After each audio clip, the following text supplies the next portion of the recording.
ዛሬ ፓወር ባንክ ይዤ መጥቻለሁ። ከባለፈው ጋር የሚመሳሰል ፓወር ባንክ ነው። ይሄኛው ግን በጣም አዲስ ነው ማለት ነው። አንቦክስ እያደረኩኝ ማሳያችሁ ይሆናል። ከባለፈው ጋር ብዙ ነገሩ ተመሳሳይ ነው። ይሄኛውም ታይፕ ሲ ያለው ዩኤስቢ ታይፕ ኤ ይቀበላል እና ሁለቱም ላይ በታይፕ ሲ እና ላይትኒንግ ኬብል ተገጥሞለት የሚመጣ ፓወር ባንክ ነው።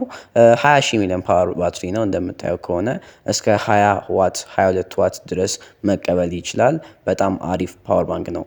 ዋጋውን እርግጠኛ አይደለሁም፣ ግን ከ4000 ብር እስከ 5000 ባለው የምታገኙት ይመስለኛል። ከዛ በቀነሰም ልታገኙት ትችላላችሁ።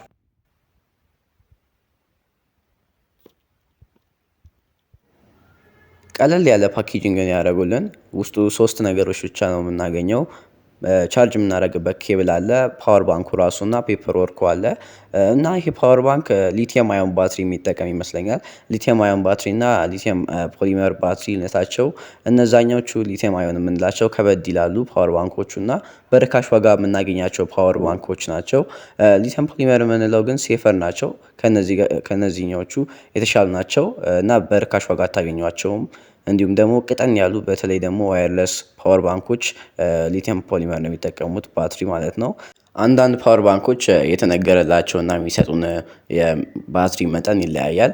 ለምሳሌ ይሄኛው 20 ሺህ ተብሎ 18 ሺህ ሊሰጠን ይችላል። ለዛ 4 ስልክ ፉል ባትሪ ቻርጅ ያደርጋለሁ ብላችሁ አስባችሁ አንደኛው ፉል ሳይሆን ሲቀር እንደዚህ አይነት ትንሽዬ ባትሪ ሽርፍራፊዎች ሲኖሩ እንደዚህ አይነት ነገር ያጋጥማል ማለት ነው። ስለዛ ለምሳሌ 10 ሺህ ሚሊዮን ፓወር ባንክ ቢኖራችሁ 7 ሺህ ሊሆን ይችላል ማለት ነው። ስለዛ አንዳንድ ፓወር ባንኮች ቁጥራቸውና መጠናቸው ስለማይመጣጠን ትክክለኛ ያልሆኑ ስለሚኖሩ አይታችሁ ግዙ። ዋራንቲ ያላቸውን ደግሞ ብታገኙ የተሻለ ነው። እዚህ ጋር ደግሞ ትንሽዬ ወረቀት አለችን፣ ስለማናውቀው ፊቸሮች ያስረዳናል። ባትሪያችንን ደግሞ ብዙ ጊዜ በፍጥነትም ቻርጅ ብናደርግ ችግር የለውም። ሙቀት ያለበት ቦታ እስካስቀመጥነው ድረስ ፋስት ቻርጂንግ ባትሪያችንን ምንም ስለማይጎዳ በፍጥነት ብታደርጉትም ችግር የለውም።